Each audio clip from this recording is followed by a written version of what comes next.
السلام عليكم جميعا ورحمة الله وبركاته. أعوذ بالله من الشيطان الرجيم. بسم الله الرحمن الرحيم. صلى الله عليك يا سيدي ويا مولاي يا رسول الله. صلى الله عليك وعلى آلك المظلومين الغر الميامين. السلام عليك يا أبا عبد الله وعلى الأرواح التي حلت بفنائك. عليكم مني سلام الله أبدا ما بقيت وبقي الليل والنهار، ولا جعله الله آخر العهد مني لزيارتكم. السلام على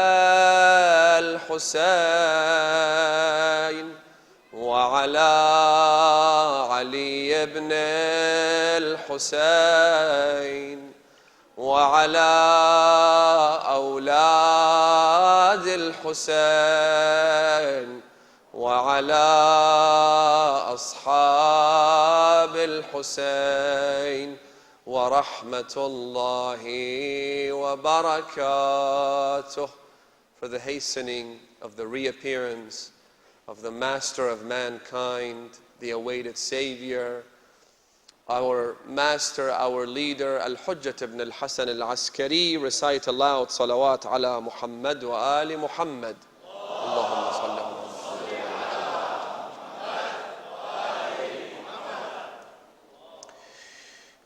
When we stand before His majestic shrine, when we find ourselves with the honor of stepping into the sacred mausoleum of Aba Abdullah al-Hussein in the holy city of Karbala,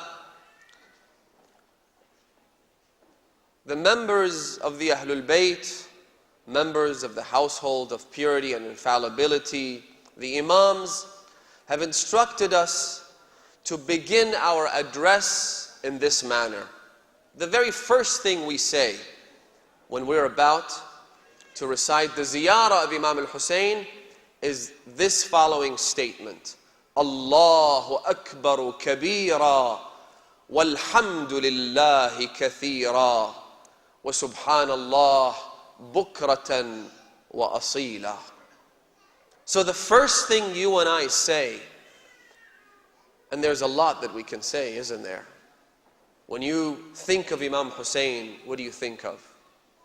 You think of valor, you think of courage, you think of compassion, you think of generosity, you think of bravery, you think of innocence, you think of thirst, you think of oppression, you think of loneliness, you think of a whole plethora of adjectives that come into your mind, and yet we are instructed to first and foremost remember God's glory. Allahu Akbar kabira. You remind yourself as you stand there before His majestic shrine that God is great. That is why one of the most authentic and one of the most mesmerizingly beautiful visitations of the Ahlul Bayt is a supplication or a ziyarah known as Ziyaratul Jami'ah. And Ziyaratul Jami'ah, I don't want to get into the depth of this ziyarah, the importance, the significance. But what's interesting is that before you begin your salutations towards the Ahlul Bayt, before you give them your military salute as you are supposed to, at the very beginning, The Imam says, and the ziyarah is narrated by Imam Al-Hadi alayhi salatu wasalam, you must begin by saying Allahu Akbar 100 times. In other words, you begin by glorifying God before you glorify His closest and His most special servants. Because it all comes down to this, brothers and sisters.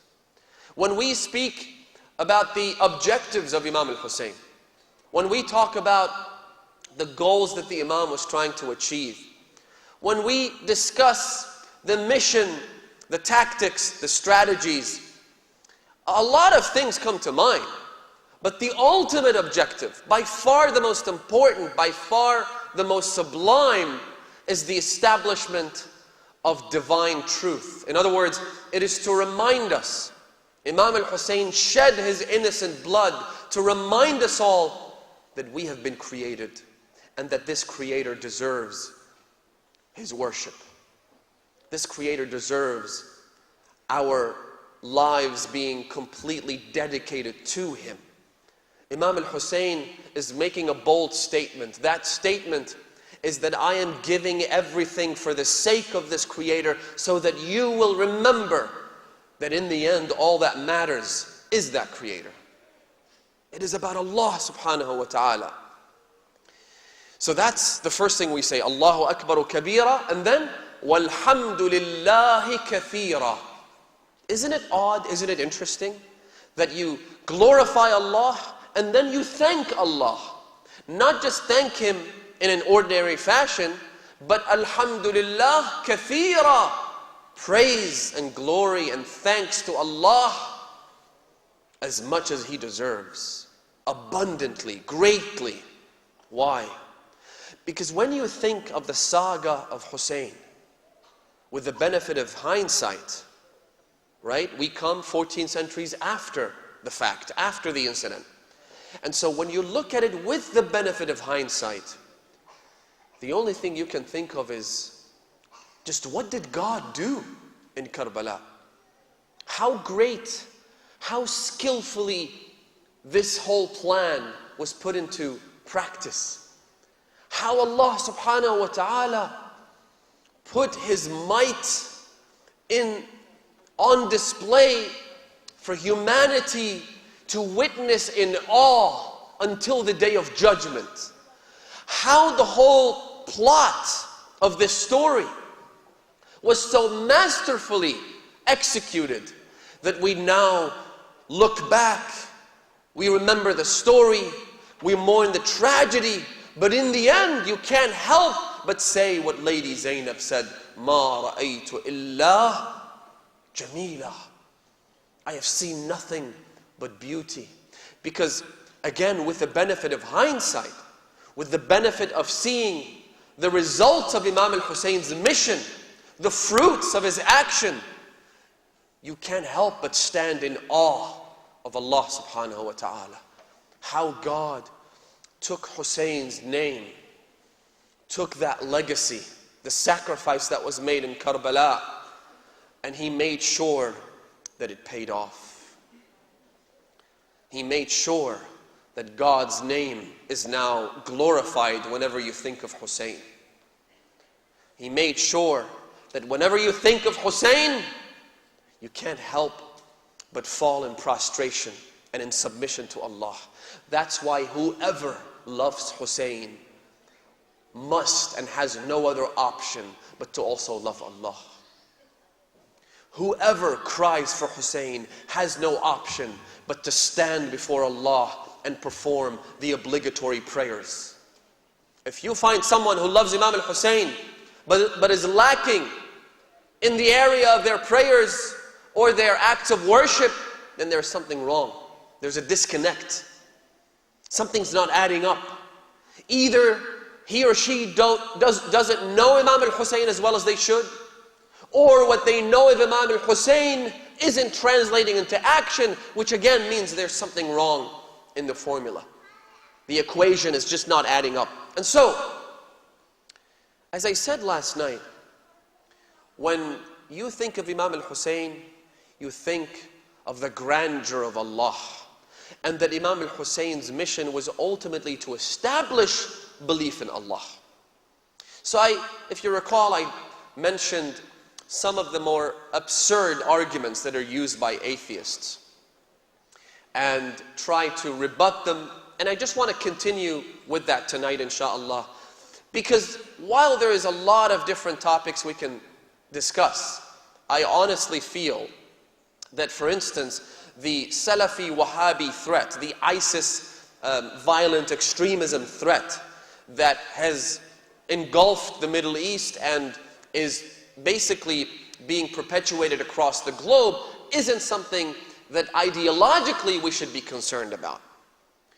You hardly find a Shia who falls into the trap of an ISIS recruiting apparatus. You hardly find a Shia turning to violent extremism, because let's face it, and this is a challenge that I made to my Sunni brothers and sisters. I said, how come, if you look at the history of Shia Islam, for the last 14 centuries, in fact, since the inception of our faith, you will not find a single incident where a Shia, even an ignorant Shia, even a deviant Shia, blew himself or herself up in the middle of a crowded marketplace.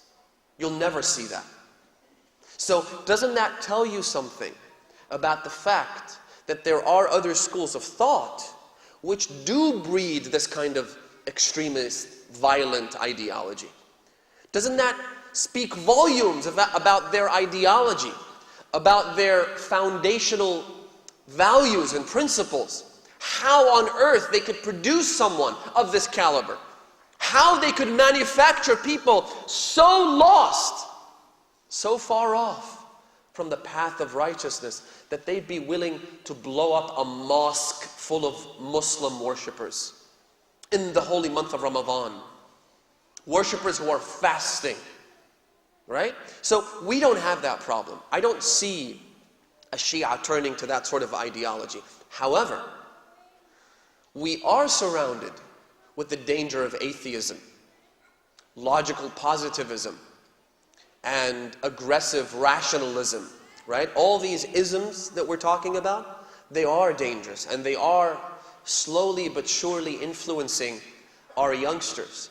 That's why I think that for the most part, especially during the holy month of Muharram, especially during the 10 nights, speakers and lecturers should dedicate a big chunk of their talks to these subjects, because these are things that you are dealing with on a daily basis, right? If you don't get it from television, you're getting it from the internet. If not from the internet, you're getting it from your peers and your classmates and the people that you come across on a daily basis. We are being bombarded, brothers and sisters. For those of you who are not in those environments, for the parents especially, your children, your youngsters, your youth are being bombarded with doubt on a daily basis.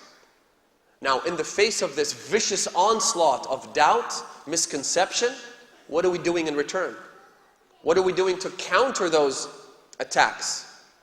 And that's why last night I said, we have to train for this. Not just be educated, not just learn about these things, but train for an upcoming fight.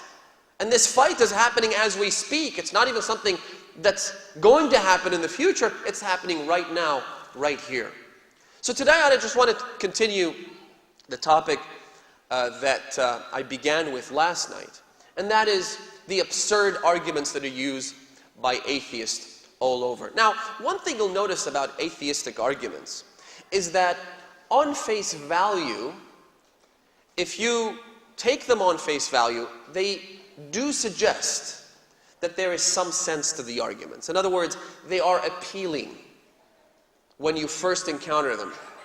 They do sound rather interesting, right? I'll give you an incident that happened a couple of years ago in the United States. Now, you know that the US system of government, because it is the result of European colonialism, it's very big on the separation of church and state, right? It's something that's enshrined in the US Constitution. And so mixing church and state, mixing faith with politics, although it happens on a daily basis, and that's why you'll never see a non-believer or a non-Christian even going to the White House, but at least theoretically it's something that they want to keep separate. So a couple of years back, outside the courthouse in one of the major cities in the United States, a group of Christians erected a monument that had the 10 Commandments engraved into it. Now the 10 Commandments, being part of Mosaic law, they're obviously something that Judeo-Christian traditions relate to very much. So when they put the 10 Commandments on this monument outside the courthouse, the local humanist society, or the atheists, they decided to counter that action with something that would represent the atheist viewpoint. So what they did was, they built another monument. They actually had to go through the courts, and they won the battle to erect an atheist monument that has a different message engraved into it. Now, the 10 Commandments, we're all familiar with them. What about the atheist or the humanist monument? What sort of engraving did it have? Well, again, on face value, it seems so logical, so appealing, so interesting. So what it said was this: we atheists believe that instead of churches, we should be building hospitals. Now, how could you argue with that? We need hospitals. People get sick. Now, if people get sick, can you take them to a church? Can a priest perform an exorcism on a cancer patient? No, he can't. And so, what's the alternative? The logical alternative is to take them to hospital. Now, if you don't have a hospital in the local area, because you've dedicated so much resources towards building the church and all the other expenses that go along with it, so you can see that there is a conflict there, right? There is a discrepancy. So we atheists, because we're so rational, because we're so logical, because we're so compassionate, and we love humanity so much, so instead of churches, we need hospitals. Now, I remember back then when I saw that, and there was a lot of commentary about it, some agreeing, some vehemently disagreeing. So I tweeted a response. Now, after I tweeted it, I got a barrage of angry, vitriolic atheists who, to be honest with you, scared the living daylights out of me, right? So they're like the ISIS types, but somehow they're even more aggressive because they don't believe in gun control, right? So they'd be roaming the streets of American cities with their AK-47s and all kinds of different weaponry, and so it's really scary.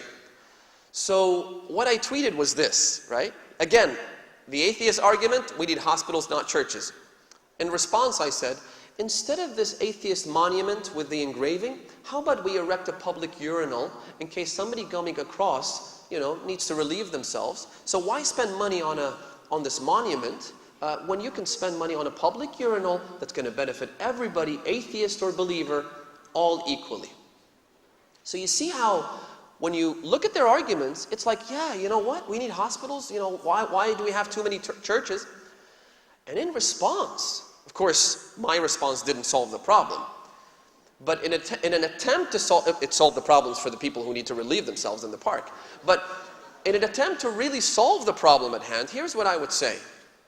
I would say, well, I'm not going to use the example of churches or even mosques. Since we're commemorating the tragedy of Imam al-Hussein, let's use an example that's truly inspiring here. To have a Husayniyah, and by the way, there is an anecdotal statistic which suggests that around the world there are over 5 million Husayniyat. In other words, Imam al-Hussein had their homes in Medina demolished by Yazid. Their tents in Karbala were burnt down, and yet today we find 5 million homes erected in the name of Aba Abdullah al-Hussein.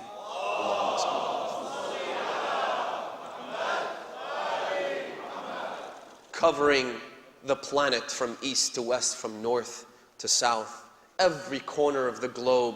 In fact, I might have mentioned this before, but I once got an invitation from a community in Las Vegas saying that we need a speaker for Muharram. Las Vegas, the city of sin, the city that never sleeps, has a Husayniyah because at the end of the day, it's a city and there are people who work there, people who make a living, and not necessarily sinful in any way. May Allah bless them. And if they're listening to this, inshallah one day, inshallah. what frightened me, to be honest, what prevented me from going, was the thought of, imagine me going there and then dying. What are they going to write in the obituary? Mahdi Al-Modereesi died in Las Vegas. Try and explain that one. So, but there are Husayniyat across the globe. A couple of years back, I remember there was a brother who came from the northern regions of Canada, and he said that there is in Alaska, where you have obviously these Eskimos who live in extreme cold and incredible chill. He said that there is an Iraqi family who moved to that part of the country, and during the Muharram season, they didn't have a place to hold a majalis, so they used an igloo, right? You know those ice sort of spherical buildings?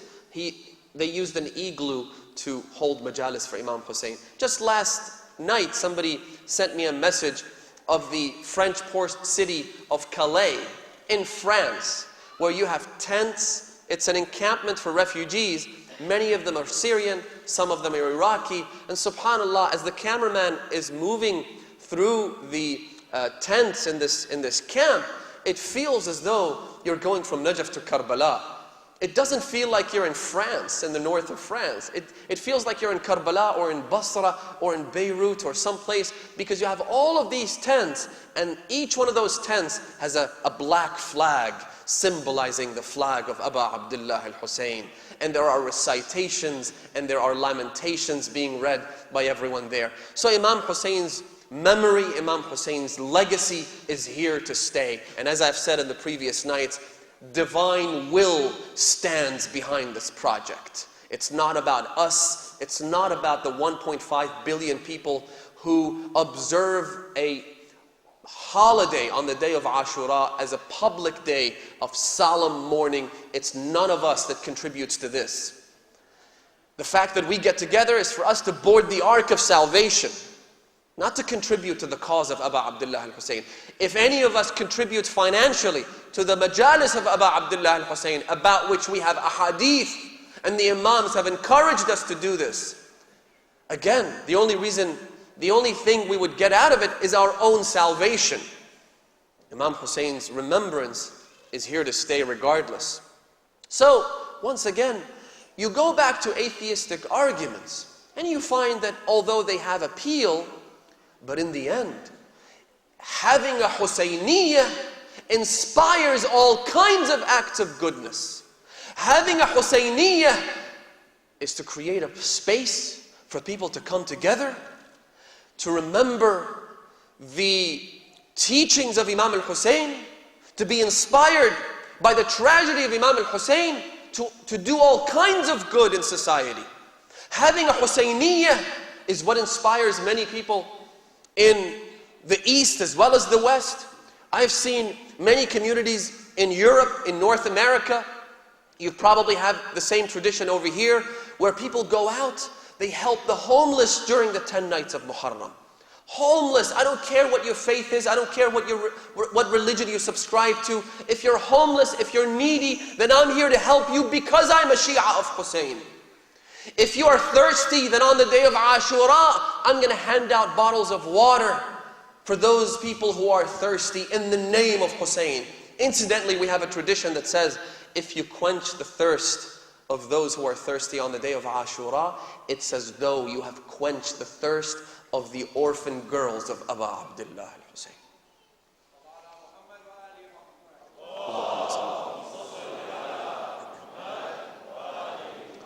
Having these places of worship is a catalyst.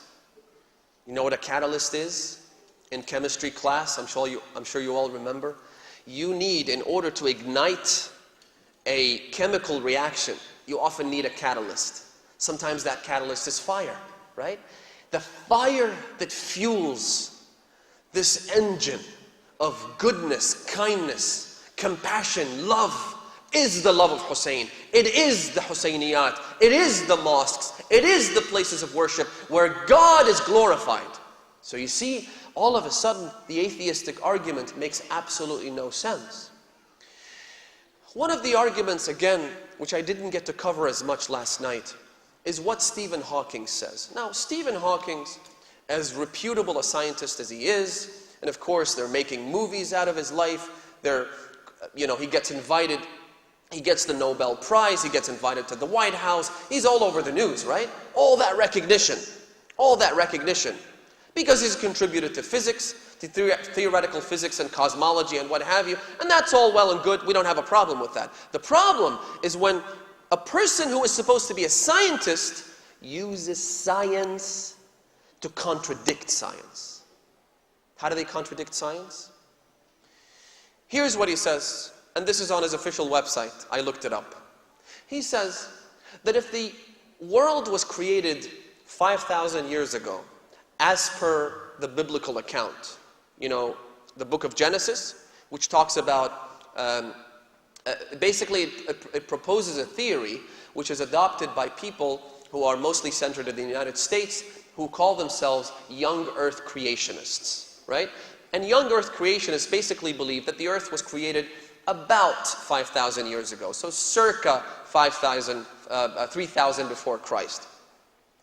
And Stephen Hawking says that if this is true, then yes, the world needs a God or an external agency to bring it into existence.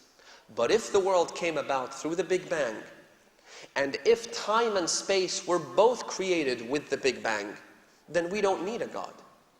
Now, that makes you stop and think. How come we don't need a God?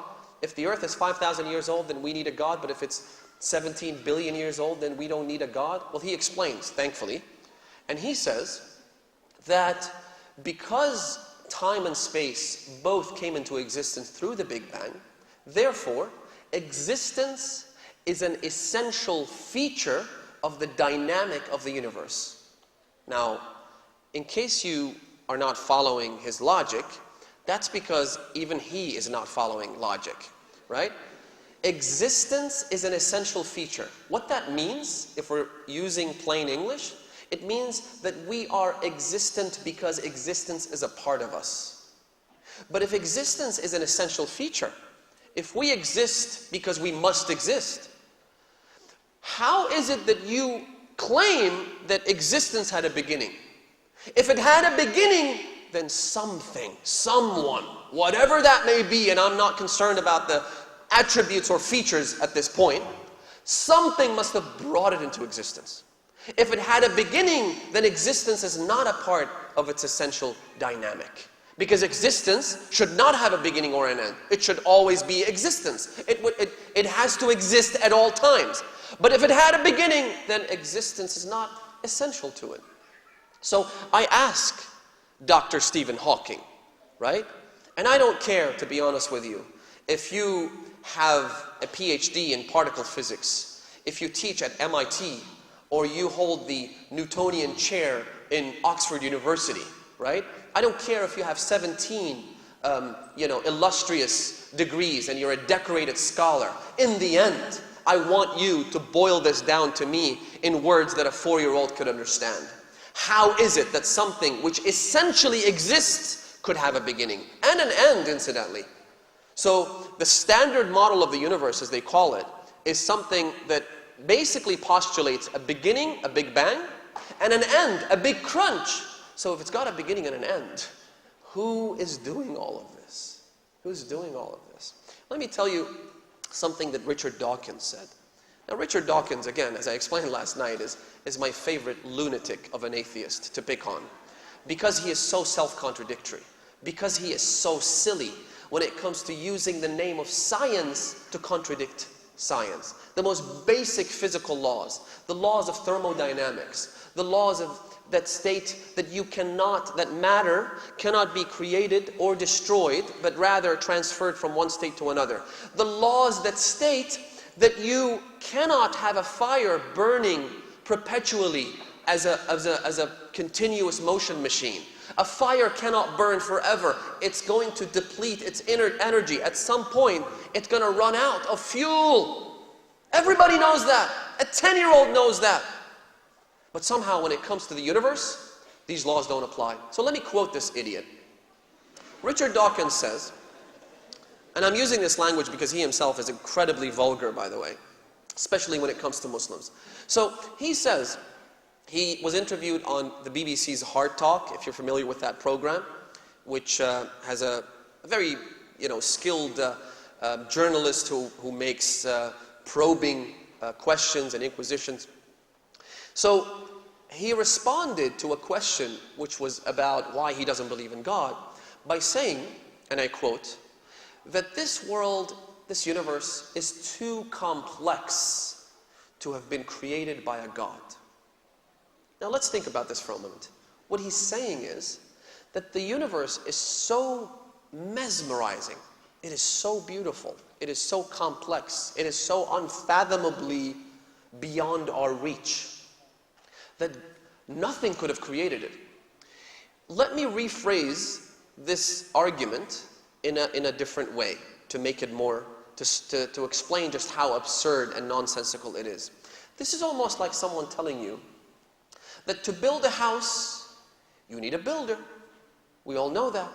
If you came across a place which didn't have any buildings, then 1 year later, you come across the same area, and the council has graciously rezoned the whole area, and they've allowed development to take place, and you see buildings there. So the first thing that comes to mind is, who built this? Who's the developer? Who made this? Right? You don't need to know the features and characteristics of the builder or the architect. You don't need to know, like I said last night, whether it's a male or a female or a she-male. It doesn't matter. At the end of the day, you know that somebody must have brought this into existence. So, to build a house, you need a builder, according to Richard Dawkins. But to build a 110 skyscraper, well, that's too complex. That's way too difficult to do. So nobody made it. If you see a house, you know there is a builder, but if you see a skyscraper, that must have come about by accident. You see how absurd that is? You see how laughable that is? Their science is nothing but twisted, convoluted jargon, which is essentially, if you probe it all the way down, it's faith.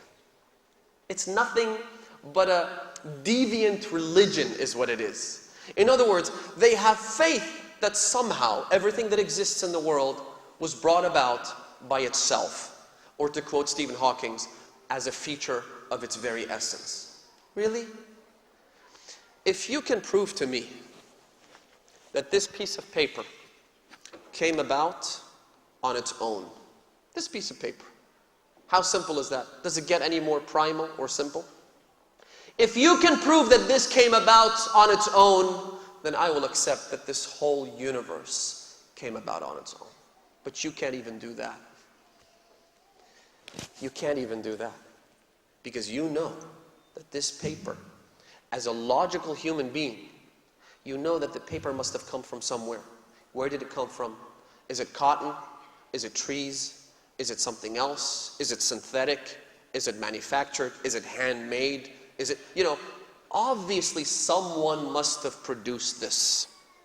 The problem is when they accuse us of basing our arguments on ignorance. In other words, this is a classical argument that you'll hear atheists always using against theists and believers. They'll say, well, there was a time when we didn't know how rain came down. There was a time when we didn't know how plants grew in the earth. And back in those days, because we didn't know the intricate details, the process behind these natural phenomenon, we assumed that God did it, right? So God brings down the rain. That's why people would go out when there was a drought, they'd pray and they perform acts of worship. They would, sacrifice animals and so forth to plead with God, to beseech Him to bring down rain. However, now, with the benefit of cutting-edge technology and science, we now know that rain is the product of the process we now call precipitation. That there is water evaporating from the ocean surface and that vapor goes up into the air. And because temperatures are cooler over there, and like I said, they always act like you're an imbecile, like you're a moron who doesn't know these things. You don't know the basics of chemistry or physics. And they'll say, well, then we see that temperature causes the vapor to turn back into liquid, and that liquid then comes down in the form of rain. So now we don't really need God anymore because we know how rain is made, right? We didn't know how babies were made, but now we know how they're made, so we don't need God anymore.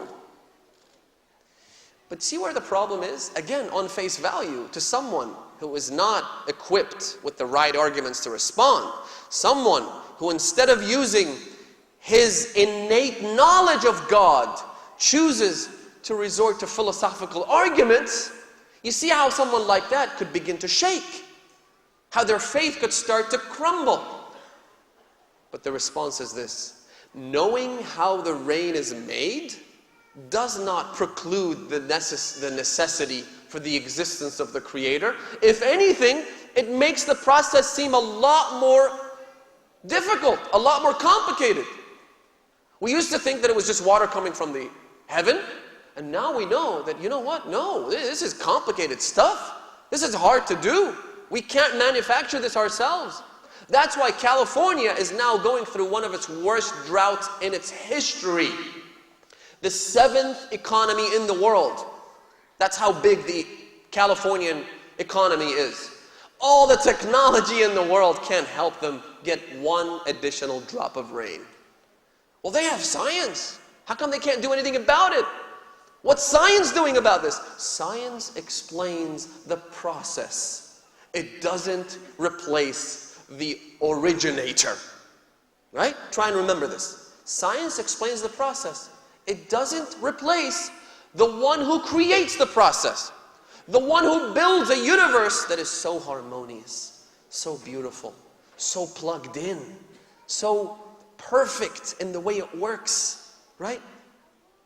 If you buy a Mercedes-Benz and you also have an old clunker, say a Toyota for instance, in your house, the Mercedes-Benz breaks down. If you take one of the nuts or bolts or screws in the Toyota, you're trying to put it in the Mercedes and it just doesn't fit. So two cars that are based on the same process, on the same principles, on the same equations, they don't fit. There's a discrepancy, right? They don't work together. A Mercedes-Benz has its own distinct parts. A Toyota has its own distinct parts. Whereas look at this universe, how perfectly harmonious it is. How everything works so beautifully together. And you're telling me there's no God? You're telling me this didn't have a creator who's both wise, omnipotent, omniscient, and someone who knows everything, to have created a universe that's so beautiful, a universe that is filled with so much danger. It's so risky out there in the universe, right? We can't survive for a fraction of a second on the moon, unaided and unassisted, right? Let alone the other parts of the universe. So vast, so beautiful, so complex, right? I mentioned this in a lecture before. I said recently, I think it was during the holy month of Ramadan, there was news everywhere saying that we have discovered the brightest galaxy ever. The brightest galaxy. So let me tell you something about this bright galaxy. It has 100 trillion suns. Just try and wrap your head around that. 100,000 billion suns, right? They called it CR7. Do you know what that stands for? Anybody, guys? Cristiano Ronaldo 7, right? Anyway, somehow he gets a galaxy named after him. And I don't even have a star or anything like that. But anyway, look at that galaxy, the brightest galaxy in the universe, right? Which is something like 6 billion light years away from us or something. Something we'll never ever be able to see. Imagine that, never. How beautiful, how intricate. Look at our bodies, look at the way, one of the scholars says that if you notice the face of a human being, it has one of the thinnest layers of skin on it. So the other parts of the body, skin is a lot thicker. That's why if you're injured on the face, usually there is a lot of bleeding that happens because the skin is so thin, right? And so going back to what I was saying last night, who am I? Who am I to object and to dismiss the existence of God when I could be the most beautiful person in the world, and yet if you remove those few millimeters of skin layer off of my face, I will look like something out of a horror movie, right? That's who we are, essentially. Who are we? How much do we really know about the world?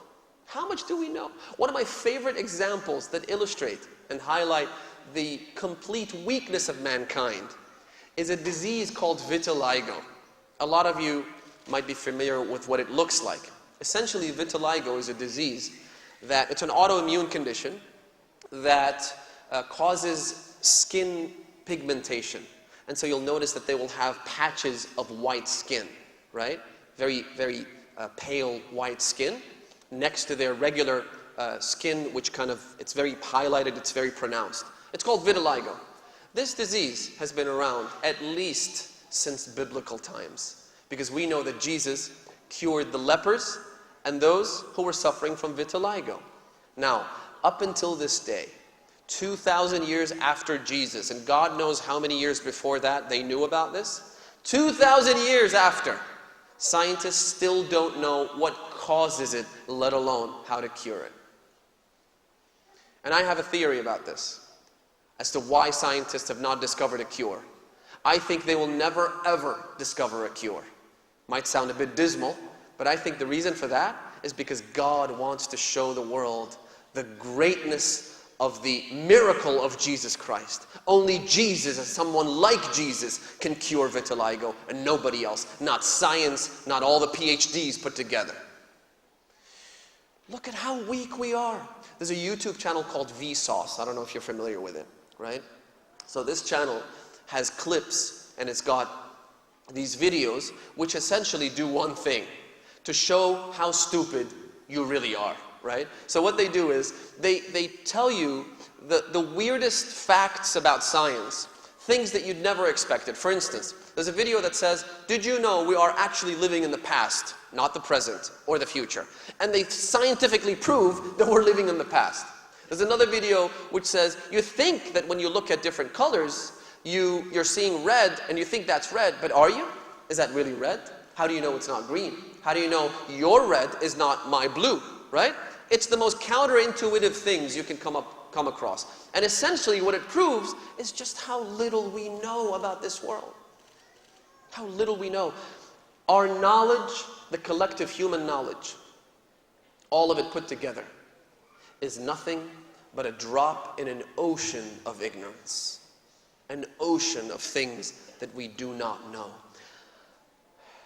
And so, the Islamic approach, the approach of the Ahlul Bayt, may God's peace and blessings be upon them, when it comes to debating with atheists, is unlike the philosophical approach. The philosophical approach begins with skepticism, begins with doubt. And it starts off with these conceptual, abstract notions and says, you know, how do I prove there is a God, or how do I explain morality? Well, I start off with the question, do I exist? If I exist, then I could build everything upon that, right? So, I think, therefore I am, the famous slogan. The Ahlul Bayt approach is much more intuitive than that, much more easily grasped and comprehended. Do you know how it works? It's like if you're trying to prove philosophically that the sun exists. What are you going to do? You're going to sit down and say, well, what is the sun? The sun is fire. What is fire? Close your eyes and imagine fire. Fire is made up of electromagnetic energy. Electromagnetic energy is one of the prime forces in the universe. And it has heat. And therefore, you can sense the heat of fire. It is very bright, right? All of these are just descriptions of what we all know is fire. The Ahlul Bayt approach is to say, open your eyes, look up, and there's the sun right there. Big difference. Big difference. That's why I'm no fan of philosophy. And a lot of scholars within the Ahlul Bayt school of thought are opposed to philosophy. Because what it does is turn your known things into unknowns. What it does is simply confuse us, right? We don't need to be confused. A 9-year-old girl should be able to acknowledge the existence of God.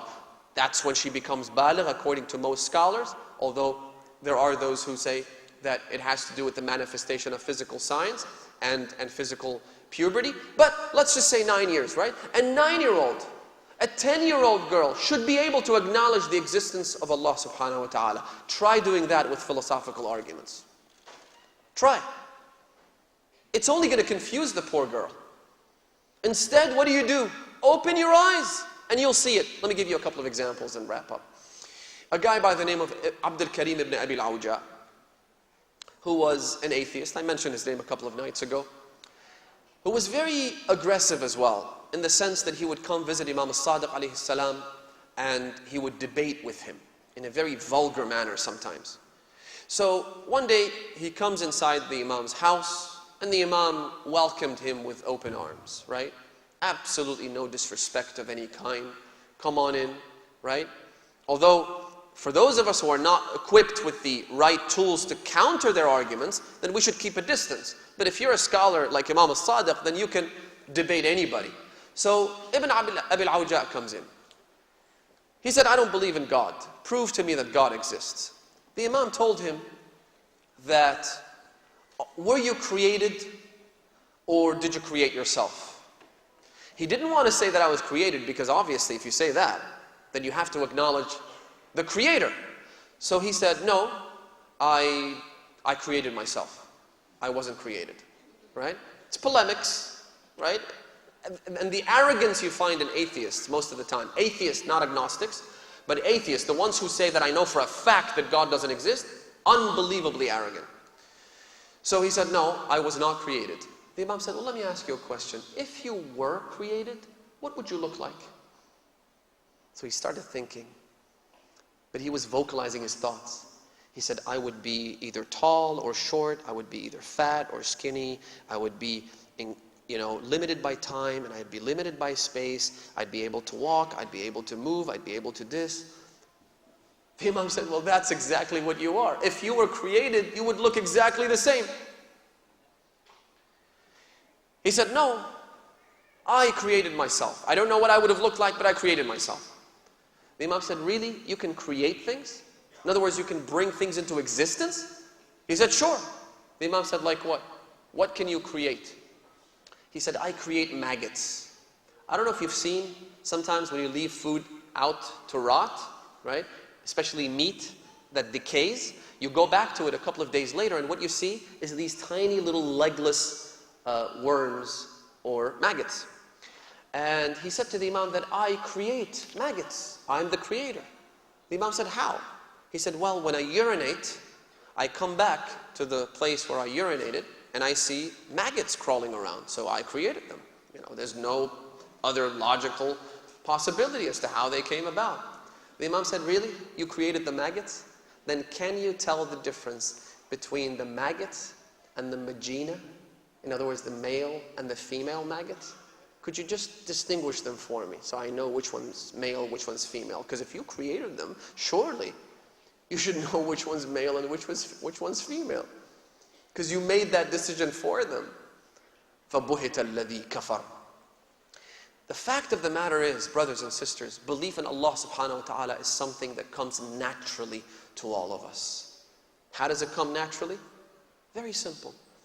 A beautiful hadith which says, أَبِنَايَةٌ مِّن دُونِ بَانٍ أَجِنَايَةٌ مِّن دُونِ جَانٍ. Is there a building without a builder?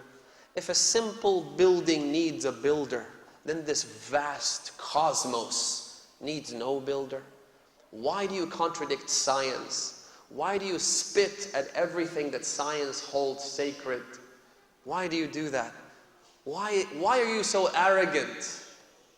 أَبِنَايَةٌ مِّن دُونِ بَانٍ أَجِنَايَةٌ مِّن دُونِ جَانٍ. Is there a murder without a murderer? Would you conceivably say this to a police officer who comes to the crime scene? There is a guy lying in a pool of blood and there is a knife sticking in his back, right? Imagine if you told the police officer, I think we can rule this out as an act of suicide, officer. For all the evidence points towards suicide, obviously, right? Or I remember in some Some of these autocratic states in these despotic monarchies in the Middle East, Saudi Arabia and elsewhere, sometimes they would assassinate someone, right?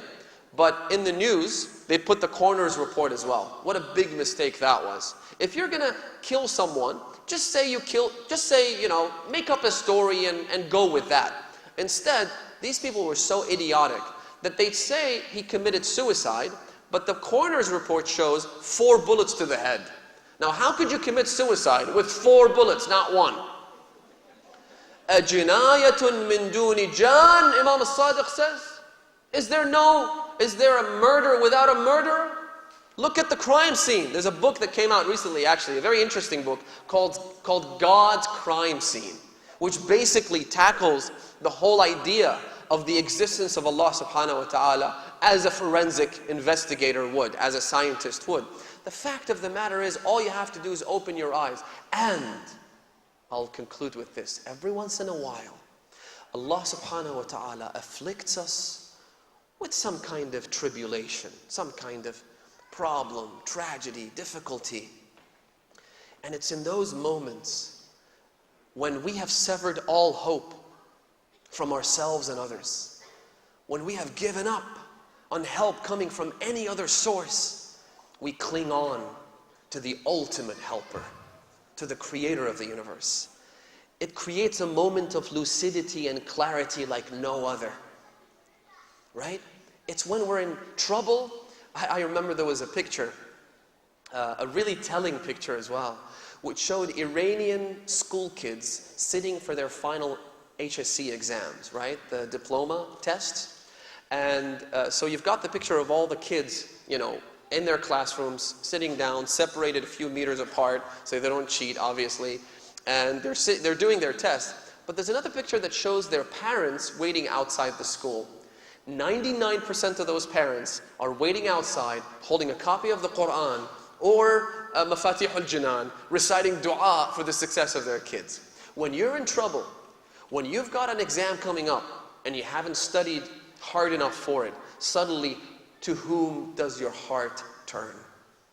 It always turns to Allah. That's why someone comes to Imam al-Sadiq. He says, Yabna Rasulullah, O son of the Messenger of God, I've been confused by all the arguments that people are making. Tell me, show me that God exists. The Imam said to him, have you ever boarded a ship? He said, yes, I have. He said, has that ship ever broken down? Have you ever found yourself shipwrecked? He said, yes, I have. The Imam said to him, at that moment where no swimming would save you and no helper would avail you, at that moment, to whom did you turn? He said, I turned to someone, some sense of hope that I would survive, I would make it. Imam Sadiq said to him, that is God. That is Allah subhanahu wa ta'ala. When the doctors tell you that there is no hope anymore, and that's happened to me. Some of you might know the story, I don't want to get into it, but it's happened to me and the people closest to me, my own brother who collapsed right before my 2 eyes.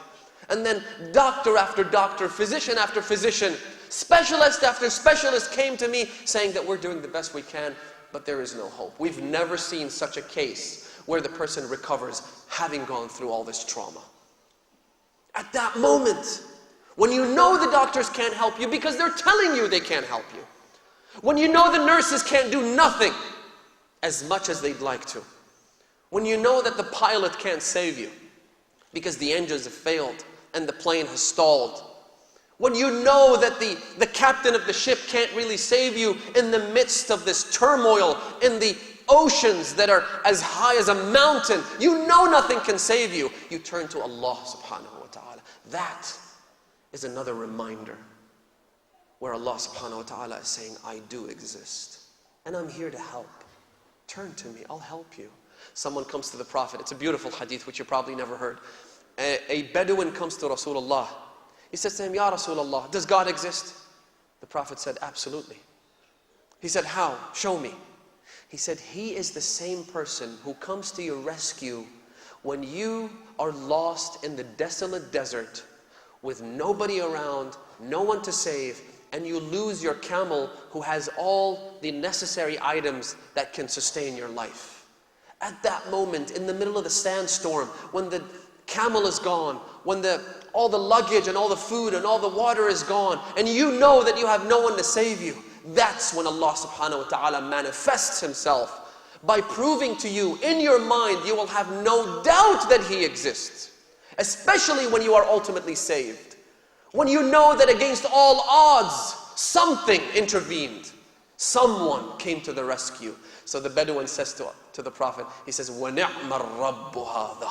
And what a good God He is, who comes to my rescue, who helps me at my hour of need, at my most dire moments. Now, when you have faith in this God, when you've seen His generosity, you will ultimately give in to Him. You will submit to Him. And you will do everything to please Him, because you know that He is there watching out for you. That even if the trial and the tribulation that you're experiencing at that moment is not going to be resolved, that you know this is in your best interest. You know that God, who was so loving that He brought me into existence to begin with, also cares enough about me to look after me in sickness and in health, in life as well as death. You will submit to Him. And that is what some of the companions of Imam al-Hussein did. You know, there are people who gave their lives for the sake of Hussein prior even to the beginning of Muharram. They were martyred before Ashura. They include the likes of of Hani ibn Urwa. They include the likes of Qais ibn Musahhar al-Saydawi.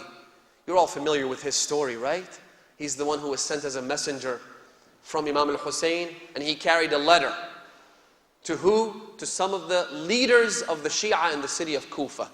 So he takes that letter, no questions asked, absolute submission to Abu Abdullah al-Hussein. He rides as quickly as he can to the city of Kufa. By the time he arrived, the coup d'etat had already occurred. Ibn Ziyad was now in power.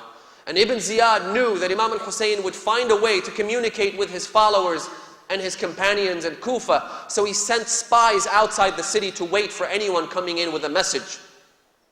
So the spies went out, they noticed that someone is coming. They spotted Qais ibn Musahhar al-Saydawi, and they ran after him to apprehend him. When he noticed that he was going to be apprehended, he was going to get arrested, he took that letter that the Imam had written, he shredded it into pieces, and he ate it as they were approaching him. He ate the letter. When they came, they said, "What did you do? Did you eat the letter?" And he said, "Yes." They said, "Let's go, we'll take you to Ibn Ziyad." They took him to Ibn Ziyad. He said to him, "What did you do?" He said, "I had a letter." "What did you do with it?" He said, "I ate it." He said, "Well, why did you do that?" He said, "So you and people like you would not read the contents of that letter." Unashamed, resolve that rivals mountains. He said, "I ate it so you don't read what's in it." He said, "Well, what's in it?" He said, "If I was going to tell you, I wouldn't eat the letter now, would I?" He said, "Well, either you tell me the contents of the letter, or I will have your head." He said, "Well, I've got a third option. How about you give me the pulpit in the central mosque of Kufa, and I can take that pulpit and speak about Hussein and the things he wanted to do." So naturally, Ibn Ziyad assumes that he is repentant, he's looking for a way to save his life, and he's going to take that pulpit to basically abandon Imam al-Hussein and to say that Imam al-Hussein was trying to conspire and so forth, right? It's his way of saving his own life. So he said, "All right, gather everyone, give him the pulpit, let him go up there and speak." He took to the pulpit, he gave such a fiery sermon, cursing Yazid, cursing Muawiyah, cursing Ibn Ziyad, cursing Bani Umayyah, and he said, "أيها الناس إن سيدي ومولاي أبو عبد الله الحسين قادم إليكم فانصروه ولا تخذلوه." Help him, do not abandon him. No matter what happens to me, I wish for you to help Abu Abdullah al-Hussein. They quickly brought him down, they beheaded him, and they killed him. One of the people who was also killed prior to the day of Ashura was by far the greatest companion of Abu Abdullah al-Hussein. Who was he? Muslim ibn Aqil. Imam al-Hussein, when he sent his cousin Muslim to Kufa, Remember, he sent him in the month of Ramadan. It was almost the middle of the month of Ramadan. And he stayed there all the way until the 9th of Dhul Hijjah. The martyrdom of Muslim ibn Aqil occurred on the 9th of Dhul Hijjah. In other words, the day of Arafah. So Muslim goes out there. The Imam sends a message along with Muslim. He says to the Kufans that I have sent you my closest confidant. I have sent you the most trusted member of my family, my brother, Muslim ibn Aqil. What a great person he was that Imam al-Hussein would call him a brother. Muslim goes to Kufa. We all know that the Kufans initially flocked to pledge their allegiance to him. They came to him in their flocks, thousands upon thousands of people, groves of people. They pledged allegiance to Muslim ibn Aqil. However, as soon as Ibn Ziyad entered the city, they began to disappear. They began to abandon him. He went into the mosque. He prayed Salatul Maghrib. He had 3,000 people praying behind him. By the time he finished Maghrib, he looked back. There were 300 people. He then got up and prayed Salatul Isha. He prayed and finished. He looked back, and there were only 30 people. By the time he stood up and headed for the door, he then looked back, and there was no one at all. It's tough. It's truly painful to be betrayed. Betrayal is an incredibly painful thing to undergo. But what a betrayal, where an hour before you have 30,000 men all saying that we pledge our lives to you and to Abu Abdullah, and an hour later you don't even where to go. You don't know the way around the streets and alleyways of Kufa. Muslim ibn Aqil begins to wander around to no specific destination. He doesn't really know where to go. There is no one out there willing to welcome him until he reaches the house of a woman named Taw'a. He notices Taw'a outside of her home, so he approaches her and he says, would you give me a drink? I need a cup of water. Taw'a goes inside, a noble woman. She doesn't know who the stranger is, but she brings out a cup of water. He drinks it. She then takes the cup, goes back inside. A few moments later, she comes back out and she notices that this stranger is still sitting on the doorstep. She says to him, oh stranger, who are you? I do not allow you to sit outside my home. This is shameful. If you have a tribe, if you have a family, go back to them. I don't want you to sitting outside my house. So he said, I have no tribe, O old woman. I have no family. I have no friends in this city. She said, who are you? He said, Ana Rasul al-Hussein, Ana Muslim ibn Aqil. I am the messenger of Hussein. I am Muslim. She said, you are Muslim. You are my master. Come on into my home. You can be a guest in my house. So he goes inside. He spends the night in prayer and in prostration and in supplication. But it was Taw'a's son Adnan who comes in the morning, and because he was told that if you bring in Muslim, we will give you such and such money or gold or silver, he then told Ibn Ziyad that Muslim is in our house. The army is sent to fight one man. Muslim ibn Aqil was but one man, but there were hundreds attacking him in order to arrest him. He fights them with valor and courage. The leader of the contingent sends a message back to Ibn Ziyad. He says to him, do you think that you have sent me ila baqqalin min baqqali al-Kufa? Have you sent me to a grocer from among the grocers of Kufa? You have sent me to Muslim ibn Aqil. You have sent me to the nephew of Ali ibn Abi Talib. I need more men to come. So they amass an army. They attack him. In the end, they dig a pit. He falls inside that pit. They capture him and they take him back to the palace of Ibn Ziyad. By the time he arrives there, Muslim ibn Aqil is bloody. His face is smeared with his blood. Muslim ibn Aqil is dusty. Muslim ibn Aqil is thirsty. He says, bring me some water. They bring him water. He tries to drink, but the cup is filled with the blood of his mouth. They bring him another cup. Again, he tries to drink. and it's filled with his blood. And so he realizes that even Muslim is supposed to die thirsty. If Hussein is thirsty, then Muslim shall remain thirsty. They take him up to the palace. Sayyid ibn Tawus says that as they were taking Muslim to be beheaded, كان يكبر الله ويسبحه ويصلي على النبي وآله. At that moment, when you know you're going to be decapitated, Muslim is not taken over by fear. Instead, he glorifies God. He prays to God. They take him up there. The last thing he says is he looks towards the direction of Karbala and he says, Assalamu alayk ya Aba Abdullah. Say it with Muslims, say it along with him. Assalamu alayk ya Aba Abdullah. One more time. Assalamu alayk ya Aba Abdullah. Do you know why this is important? Muslim begins to cry. One of those troops looks at him. He says to him, I didn't take you for a coward, Muslim. You were so brave, you were so courageous. Why do you cry? He said, I do not cry for myself. Rather, I cry for Aba Abdullah, the one who is holding the hands of his women and children, coming to this city which betrayed me and shall betray him.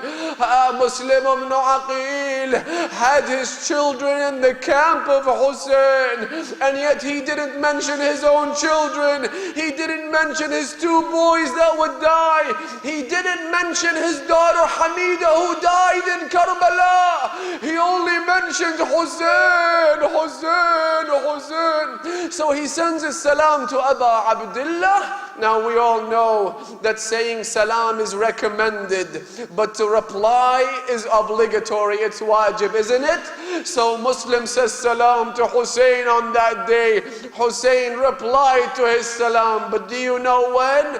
When Hussein was inside the killing pit, Aba Abdullah called out the name of Muslim. He said, Ya ashab al-safa wa ya fursan al-hayja mali unadikum fala tasma'un. Ya Muslim ibn Aqil, O Muslim, if you were here today, the enemy wouldn't have the guts to attack my women and my children. O Muslim ibn Awzajah, they're attacking the family of Rasulullah. Where are you, my companions? La hawla wa la quwwata illa billah.